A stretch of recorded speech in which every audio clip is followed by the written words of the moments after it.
Robin Sharma ji. Radhe Radhe. Radhe Radhe महाराज जी। महाराज जी, घर की पूजा और मंदिर में जाकर पूजा करने में क्या अंतर है? अंतर है। घर की पूजा मंदिर में जाकर, फिर तीर्थ स्थान में जाकर, फिर धाम में जाकर, इसमें विशिष्ट फल है। जैसे घर में आप 1000 माला जपें और गौशाला में जाकर के 100 माला जपें और देवालय में बैठ करके, जैसे भगवान के प्रसिद्ध देवालय है, 1 माला जपें, तो 1 माला आपकी 1000 माला के बराबर होगी। आप वृंदावन धाम में जपें, 1 माला 1,00,000 माला के बराबर जाता है। तो घर का भजन और तीर्थों का, तभी तो जब भगवत प्राप्ति की लालसा होती तो हम तीर्थों की यात्रा करते हैं, संतों का समागम करते हैं, बड़े बड़े देवालयों के दर्शन करते हैं, उससे हमारा हृदय पवित्र होता है।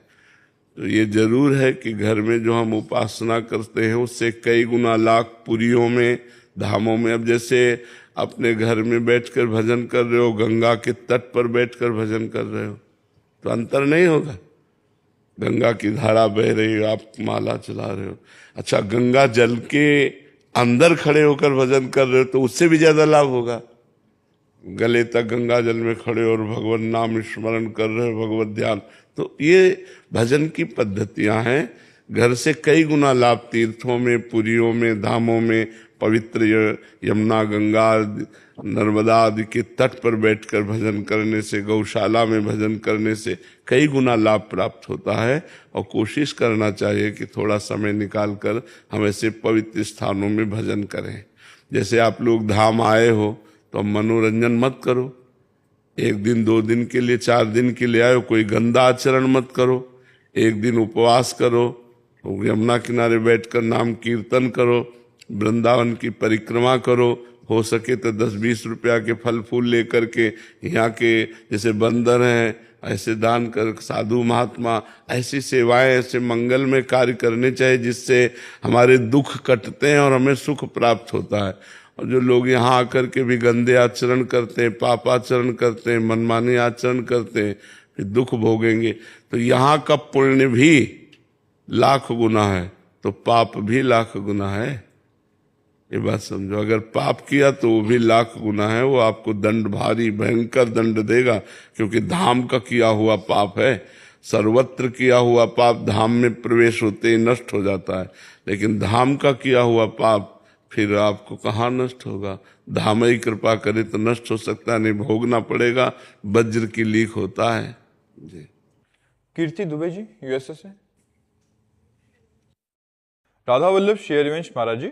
महाराज जी, अगर साधक के मन में ईश्वर की स्मृति का स्थान गुरु की स्मृति लेने लगे और प्रभु का स्मरण करने पर गुरु की छवि मन में आए तो क्या साधक सही दिशा में आगे बढ़ रहे हैं? हाँ, भगवान की विशुद्ध कृपा है।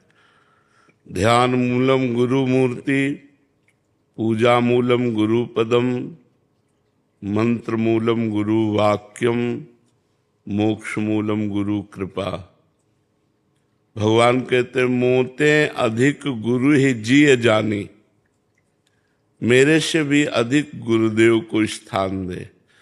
यदि गुरु का स्मरण हो रहा है, भगवत स्मरण करते हुए गुरु का ध्यान हो रहा है तो सही मार्ग चल रहे हो। भगवान की विशुद्ध कृपा है। गुरु ही इष्ट है, इष्ट ही गुरु है, दो नहीं है। भक्ति भक्त भगवंत गुरु चतुर नाम बपु एक। कहने को 4 है पर हैं एक। भक्त, भक्ति, भगवंत और गुरु, ये कहने को 4 है, ये बपू एक है। तो इष्ट का चिंतन, गुरु का ध्यान, ये तो महामंगलमयी साधना है। ठीक है। डॉक्टर मानिक जी। राधे राधे। राधे राधे महाराज जी। महाराज जी, गुरु में इष्ट भावना कैसे करें और कैसे बढ़ाएं?